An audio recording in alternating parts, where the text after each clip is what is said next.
Hello everyone, नमस्कार। आज हम आपके लुसेंट जीके का पार्ट लेके आए हैं 2, जिसके अंदर आज का जो हमारा टॉपिक रहेगा वो रहेगा सौरमंडल। तो चलिए आज की इस बेहतरीन सीरीज की शुरुआत करते हुए क्वेश्चन सीरीज को आगे बढ़ाते हैं। तो लास्ट वीडियो के अंदर आपके जो भी कमेंट रहे आप लोगों का बहुत प्यार मिला, तो आज भी इसी वीडियो को ज़्यादा से ज़्यादा शेयर करना ना भूलें और चैनल के ऊपर नए हैं तो सब्सक्राइब कर लें, क्योंकि हम आपको कंप्लीटली ज्योग्राफी करवाना चाहते हैं जो आपके हर एग्जाम्स के अंदर बहुत ही इंपॉर्टेंट है। तो चलिए पहला क्वेश्चन है आज की वीडियो का, सौर प्रणाली की खोज किसने की थी? तो सौर प्रणाली की खोज किसने की थी, वेरी वेरी इंपॉर्टेंट है। जल्दी से बताइए, आपके पास 4 ऑप्शन है, गैलीलियो, जे.एल. बेयर्ड, कोपरनिकस और केपलर। वेरी वेरी इंपॉर्टेंट है। तो जल्दी बताइए सौर प्रणाली की खोज किसने की थी? तो सौर प्रणाली की खोज जो की थी वो थी कोपरनिकस ने। वेरी वेरी इंपॉर्टेंट क्वेश्चन था, याद रखिएगा। उसके बाद है, सूर्य के चारों ओर घूमने वाले खगोलीय पिंड को क्या कहते हैं? सूर्य के चारों ओर घूमने वाले खगोलीय पिंड को ग्रह है, उपग्रह है, क्षुद्र ग्रह है या पुच्छल तारा? तो इसका सही आंसर है, सूर्य के चारों ओर घूमने वाले खगोलीय पिंड को ग्रह कहते हैं। ठीक है, और ग्रहों की परिक्रमा करने वालों को क्या कहते हैं? उपग्रह कहते हैं। ठीक है, उसके बाद हम बात करेंगे, किसी ग्रह के चारों ओर परिक्रमा करने वाले छोटे आकाशीय पिंड को क्या कहते हैं? अगला ही क्वेश्चन आ गया ये, किसी ग्रह के चारों ओर परिक्रमा करने वाले। अभी बताया है मैंने आपको, जल्दी से कमेंट कर दीजिए, जल्दी से बताइए आप इसका आंसर। ग्रह है, उपग्रह है, क्षुद्र ग्रह है या फिर सौर तारा? बिल्कुल सही है, आज का आंसर उपग्रह है। क्लियर है। उसके बाद देखो नेक्स्ट क्वेश्चन है, ग्रहों की गति का नियम किसने प्रतिपादित किया? वेरी वेरी इंपॉर्टेंट है ये टॉपिक, आपका हर एग्जाम के अंदर यहां से क्वेश्चन आता है। ग्रहों की गति का नियम किसने प्रतिपादित किया? ऑप्शन है आपका, न्यूटन है, केपलर है, कोपरनिकस है, गैलीलियो है। तो इसका सही आंसर है, ग्रहों की गति का नियम प्रतिपादित किया था केपलर ने। ठीक है, केपलर ने। उसके बाद नेक्स्ट क्वेश्चन की तरफ चलते हैं। क्वेश्चन नंबर 5 के अंदर है, सौरमंडल में कुल कितने ग्रह हैं? जल्दी से बताएं, वर्तमान के अंदर बताएं, सौरमंडल में कुल कितने ग्रह हैं वर्तमान दृष्टि से? 8, 9, 10, 11। चलिए बिल्कुल सही है, सौरमंडल के अंदर जो आपने सोचा है वो बिल्कुल सही सोचा है, 8 ग्रह हैं। ठीक है, जो 9वां ग्रह है प्लूटो, उसको निकाल दिया है ग्रहों की श्रेणी से। ठीक है, उसके बाद नेक्स्ट क्वेश्चन है, सूर्य के चारों ओर चक्कर लगाते ग्रह का वेग। जो सूर्य के चारों ओर जो ग्रह है वो चक्कर लगाते हैं तो उसका जो वेग होता है वो उसके बारे में आपको कथन दे रखे हैं 4। तो पहला कथन आपको बताना है, वो नियत रहता है या फिर अधिकतम होता है ग्रह का वेग जब सूर्य के समीप होता है, या ग्रह का वेग अधिकतम होता है जब सूर्य से दूर होता है, या इसके बारे में कुछ कहा नहीं जा सकता। तो आपको बताना है, सूर्य के चारों ओर जब ग्रह चक्कर लगाते हैं तो ग्रह का जो वेग होता है वो नियत रहता है, अधिकतम होता है जब सूर्य के समीप होता है, या अधिकतम होता है जब सूर्य से दूर होता है, या कुछ कहा नहीं जा सकता। जल्दी से चलिए, इसका जो सही आंसर है ये आपका आंसर है, ग्रह का वेग अधिकतम होगा जब वो हो सूर्य के नज़दीक होगा। ठीक है, जो सूर्य के नज़दीक होगा तो आपका ग्रह का वेग उतना ही अधिक होगा। क्लियर है। उसके बाद नेक्स्ट क्वेश्चन की तरफ चलते हैं। उसके बाद क्वेश्चन नंबर है 11, अंतरिक्ष में कुल कितने तारामंडल हैं? तो अंतरिक्ष में कुल कितने तारामंडल हैं? जल्दी से बताएं, 87 हैं, 88 हैं, 89 हैं या 90 हैं? जल्दी से बताएं, वेरी इंपॉर्टेंट क्वेश्चन है ये। ठीक है, तो इसका सही आंसर मैं आपको बता देता हूं, आपके अकॉर्डिंग जो भी है चेक कर लीजिए, 89। ठीक है, उसके बाद देखेंगे, हम बात करेंगे नेक्स्ट क्वेश्चन की, निकस ओलंपिया कोलंपस पर्वत किस ग्रह पर स्थित है? वेरी वेरी इंपॉर्टेंट है भैया, निकस ओलंपिया कोलंपस पर्वत किस ग्रह पर स्थित है? जल्दी से बताएं आप। ये बुध पे है, शुक्र पे है, पृथ्वी पे है, मंगल पे है? तो चलिए मैं आपको बता देता हूं, इसका सही आंसर है मंगल ग्रह है। पार्थिव ग्रहों की संख्या कितनी है? पार्थिव ग्रहों की जल्दी से बताएं, 3 है, 4 है, 5 है, 6 हैं? 3, 4, 5, 6, जल्दी से बताएं। तो इसका जो सही आंसर है वो है आपका 4। यहाँ पर कुछ बच्चों का डाउट हो सकता है कि सर पार्थिव ग्रह होते क्या हैं, इनके बारे में थोड़ा सा बताएं। तो देखो बच्चों, पार्थिव ग्रह क्या होते हैं? जो आपके आंतरिक ग्रह होते हैं, यानी कि इनर प्लैनेट जिनको बोलते हैं, उनको हम पार्थिव ग्रह बोलेंगे, यानी कि आंतरिक ग्रह जो है। तो आंतरिक ग्रह है हमारे 4, कौन कौन से हैं वो मैं आपको बता देता हूँ।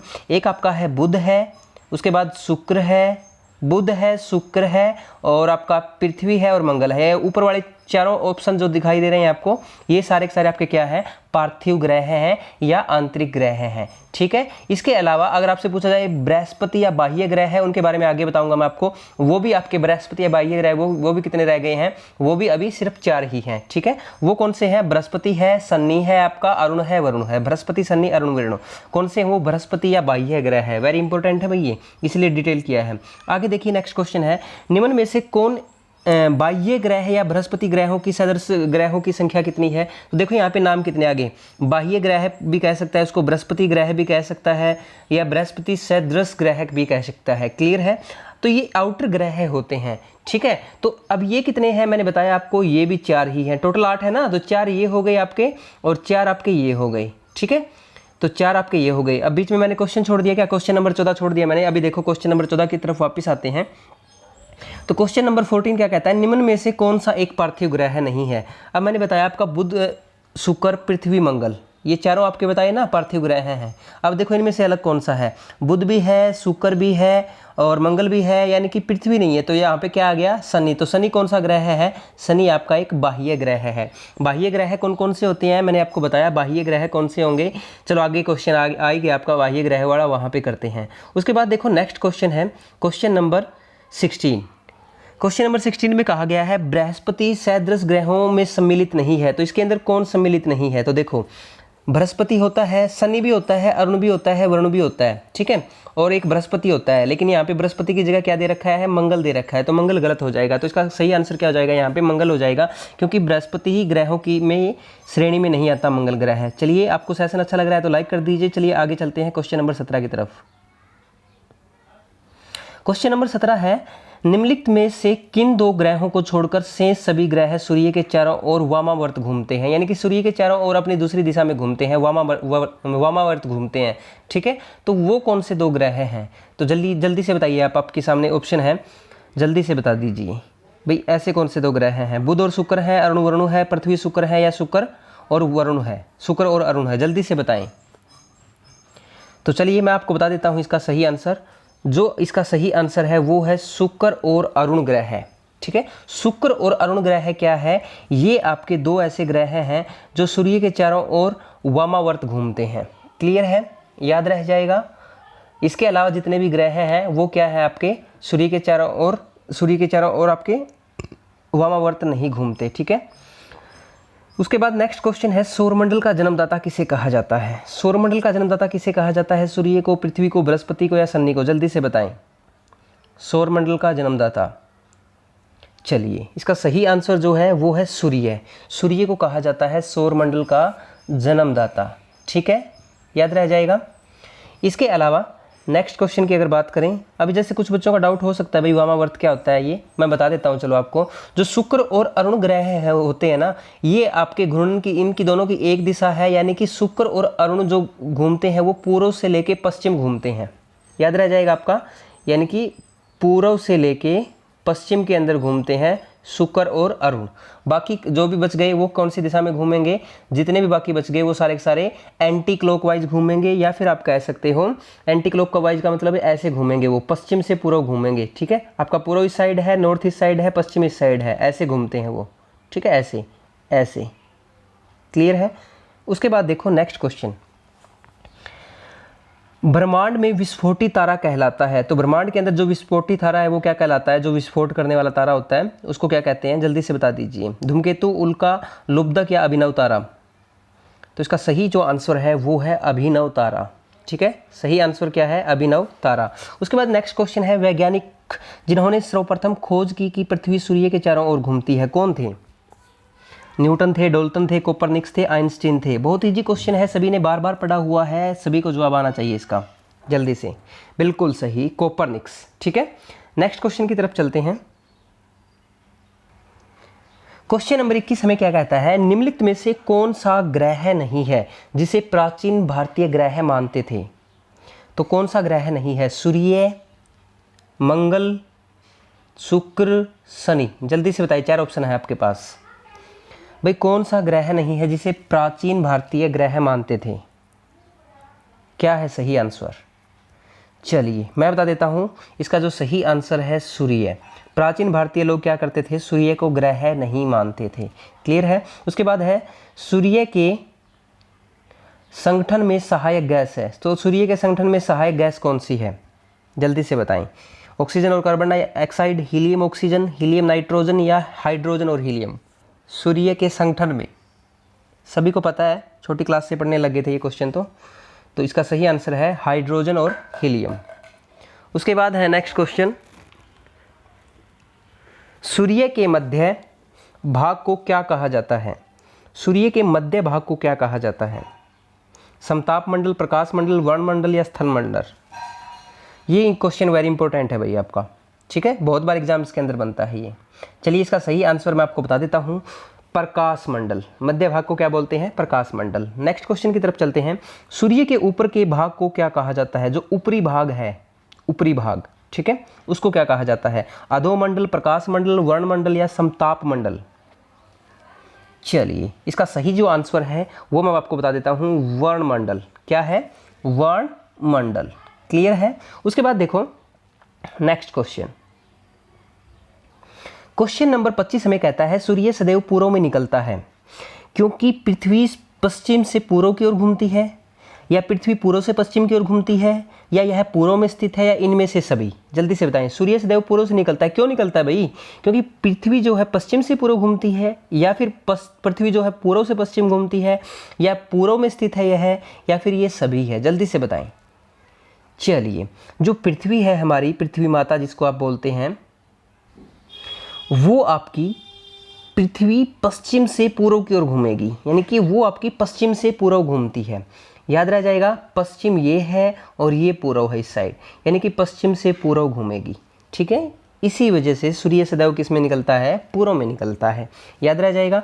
उसके बाद देखो नेक्स्ट क्वेश्चन है आपका, नॉर्वे में अर्धरात्रि के समय सूर्य कब दिखाई देता है?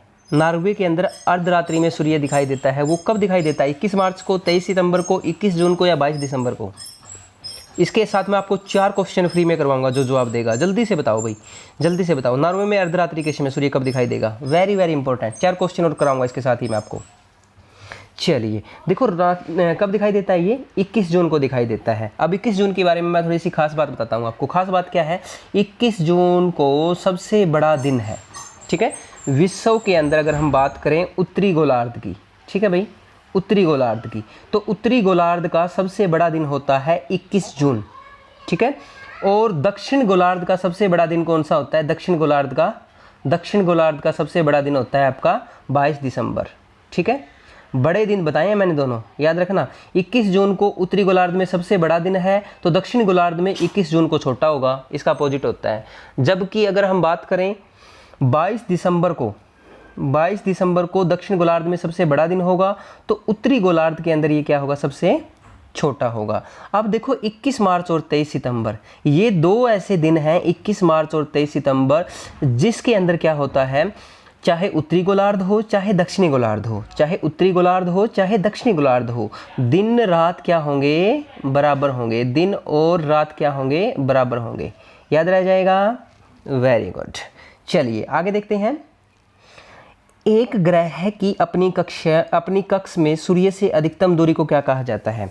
ये क्वेश्चन भी बहुत बार एग्जाम में बनता है भाई।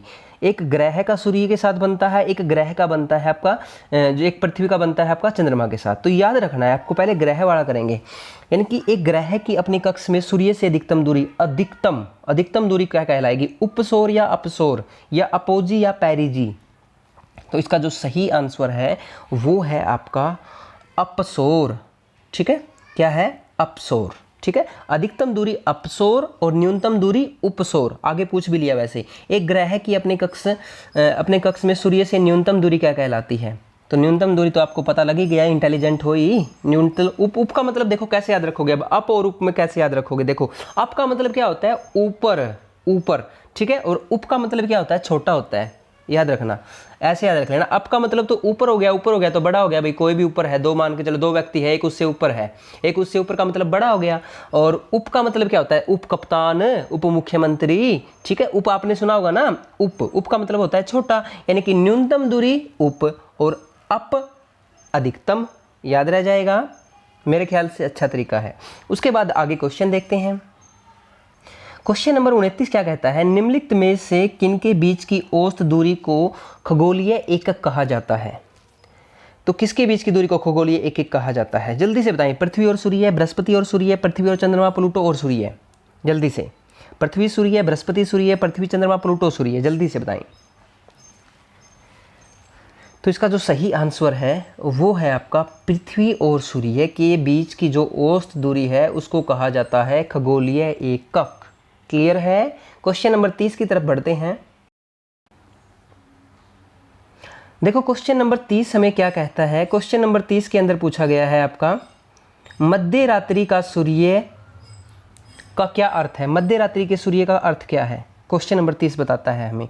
तो संध्या प्रकाश, उदीयमान सूर्य, या बहुत चमकदार चंद्रमा, या सूर्य का ध्रुवीय वृत्त में देर तक चमकना। जल्दी से बताएं। चलिए मैं आपको बता देता हूँ, इसका सही जो आंसर है वो है आपका सूर्य का ध्रुवीय वृत्त में देर तक चमकना, मध्य रात्रि का काम है। ठीक है, उसके बाद देखो मध्य रात्रि का सूर्य किस क्षेत्र में दिखाई देता है, कौन से क्षेत्र में दिखाई देता है, भूमध्य सागरीय क्षेत्र में दिखाई देता है, या आर्कटिक क्षेत्र में दिखाई देता है, या आपका भूमध्य रेखीय क्षेत्र में दिखाई देता है, या जापान से पूर्व के क्षेत्र में दिखाई देता है। जल्दी से बताएं, मध्य रात्रि का सूर्य कौन से क्षेत्र में दिखाई देगा?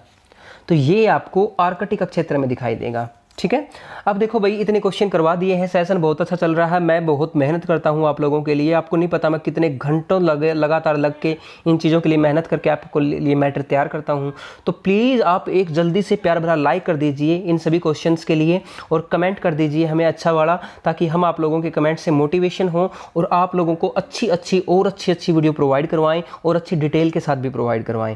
और शेयर करने में कभी कंजूसी मत करना भाई, क्योंकि आप शेयरिंग करोगे, आप जितने ज़्यादा शेयरिंग करोगे, जितने ज़्यादा बच्चे जुड़ेंगे, उतना ही ज़्यादा हमारा मनोबल बढ़ेगा, और आप लोगों के लिए हम हर वक्त 2 से 3 वीडियो भी प्रोवाइड करवाएंगे। ठीक है, उसके बाद देखो नेक्स्ट क्वेश्चन, सूर्य में जो काला धब्बा है वो क्या है? सूर्य के अंदर जो काला धब्बा है वो क्या है? जल्दी से बताएं।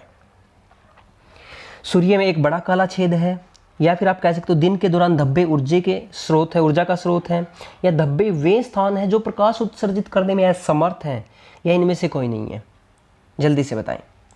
तो बता देता हूं मैं, धब्बे जो है आपके वे स्थान हैं जो प्रकाश उत्सर्जित करने में असमर्थ है। ठीक है, यानी कि वो प्रकाश उत्सर्जित नहीं कर सकते, इसीलिए वो धब्बे हैं आपके। ठीक है, नेक्स्ट क्वेश्चन की तरफ चलते हैं। तो नेक्स्ट क्वेश्चन है, सूर्य के रासायनिक मिश्रण में हाइड्रोजन का प्रतिशत कितना है? 71 है, 61 है, 75 है, या 54 है? जल्दी से बताएं। सूर्य के रासायनिक मिश्रण में हाइड्रोजन का प्रतिशत। तो इसका जो सही आंसर है वो मैं आपको बता देता हूं। इस क्वेश्चन का राइट आंसर रहेगा आपका ए ऑप्शन 71%। ठीक है, ए ऑप्शन रहेगा आपका बिल्कुल 71%। ठीक है, फिर हम बात करेंगे नेक्स्ट क्वेश्चन की तरफ। निम्नलिखित में से कौन एक तारा है? तारा बताना है आपको कौन सा है। चंद्रमा है, शुक्र है, पृथ्वी है, सूर्य है। चलिए मैं बता देता हूँ आपको, जो तारा है वो सूर्य है। ठीक है, बाकी क्या है, पृथ्वी और शुक्र क्या हैं, ये आपके ग्रह हैं, और चंद्रमा क्या है, उपग्रह है। किसका? पृथ्वी का। उसके बाद देखो आगे क्वेश्चन की तरफ चलते हैं। 35 नंबर है, सौर पृष्ठ पर लगभग कितना तापमान होता है? सौर पृष्ठ पर तापमान 800 डिग्री सेल्सियस, 600 डिग्री, 6000 डिग्री, या 1000 डिग्री? जल्दी से बताएं भाई। सौर पृष्ठ पर लगभग, तो हम बता देते हैं आपको राइट आंसर, चेक कर लो, 6000 डिग्री सेल्सियस। क्वेश्चन नंबर 36 हमें बताता है कि सूर्य की सतह पर हाइड्रोजन के अलावा दूसरा कौन सा तत्व अधिक मात्रा में पाया जाता है? सूर्य की सतह पर हाइड्रोजन के अलावा जो दूसरा तत्व पाया जाता है अधिक मात्रा में, वो कौन सा तत्व पाया जाता है? हीलियम है, नियोन है, ऑर्गन है, या ऑक्सीजन है? ऑक्सीजन तो हो ही नहीं सकता, आग लग जाएगी यार, तो हीलियम होगा। ठीक है, हीलियम। नेक्स्ट क्वेश्चन की तरफ चलते हैं। क्वेश्चन नंबर 37 हमें बताता है, सूर्य प्रकाश धरती तक पहुंचने में कितना समय लेता है? सूर्य प्रकाश 8.3 सेकंड, कितने मिनट लेता है? ठीक है, 8.3 मिनट लेता है, 7.3 मिनट लेता है, या फिर आपका 9.4 या 10? जल्दी से बताएं, 4 ऑप्शन है आपके पास। तो इसका जो सही बिल्कुल आंसर रहेगा आपका वो रहेगा ए ऑप्शन, 8.3 मिनट। ठीक है, सूर्य के सबसे पास कौन सा ग्रह है? सूर्य के सबसे पास पूछा है भाई, नज़दीक। ठीक है, क्लोज कौन सा है? बुध, शुक्र, बृहस्पति, मंगल? जल्दी से बताएं। इसका सही आंसर आप सभी को पता ही है, बुध आएगा। बुध नक्षत्र में एक वर्ष में दिनों की संख्या कितनी होती है? बुध नक्षत्र में जो एक वर्ष में दिनों की संख्या कितनी होगी? जल्दी से बताएं। बहुत ईजी है। या फिर आप इसको ऐसे समझ सकते हैं कि जो बुध है वो सूर्य के चारों ओर अपना चक्कर कितने समय में पूरा करता है। क्वेश्चन मैंने बदल दिया है थोड़ा सा तरीका, भाई जो बुध ग्रह है वो अपना चक्कर जो पूरा करता है सूर्य के चारों ओर कितने समय में करता है? सबसे कम समय में करेगा ना, सबसे नज़दीक हो गया, तो सबसे कम और सबसे नज़दीक समय कौन सा हो गया? 88 दिन। 88 दिन के अंदर अपना एक नक्षत्र वर्ष मानता है ये आपका। ठीक है, आज की वीडियो के अंदर नेक्स्ट क्वेश्चन की तरफ चलते हैं। किस ग्रह में चंद्रमा की तरह कलाएं होती हैं? चंद्रमा की तरह कलाएं होती हैं, मंगल में, बुध में, या फिर आपको कह सकते हो बृहस्पति में या शनि में? जल्दी से बताएं, किस ग्रह में चंद्रमा की तरह कलाएं होती हैं? Question number 40। चलिए इसका सही आंसर मैं आपको बता देता हूँ, बुध इसका सही आंसर है। देखो दोस्तों, आज का जो ये टॉपिक है ना, इस टॉपिक के अंदर लगभग आपके 200 प्लस क्वेश्चन होंगे। ठीक है, 200 प्लस क्वेश्चन, और मैं आपको 5 वीडियो के अंदर इस टॉपिक को करवाऊंगा। एक वीडियो के अंदर हम 40 करेंगे, 200 प्लस क्वेश्चन है तो 40 × 5 200, तो 5 वीडियो के अंदर आपका ये कंप्लीट हो जाएगा। 5वीं वीडियो के अंदर हम सारे क्वेश्चन कंप्लीट कर देंगे। अगर आपको ये सेशन अच्छा लग रहा है ना, तो आप इसको हमें मोटिवेट करने के लिए ज़्यादा से ज़्यादा भाई इसको लाइक कर दे और सब्सक्राइब भी कर दे जो नए हैं। ठीक है, आप लोगों से मुझे यही उम्मीद है। आप लोगों ने पिछली वीडियो में भी बहुत प्यार दिया, तो उम्मीद करता हूँ मैं आपको ये वीडियो भी पसंद आई होगी। Thanks for watching, have a good day.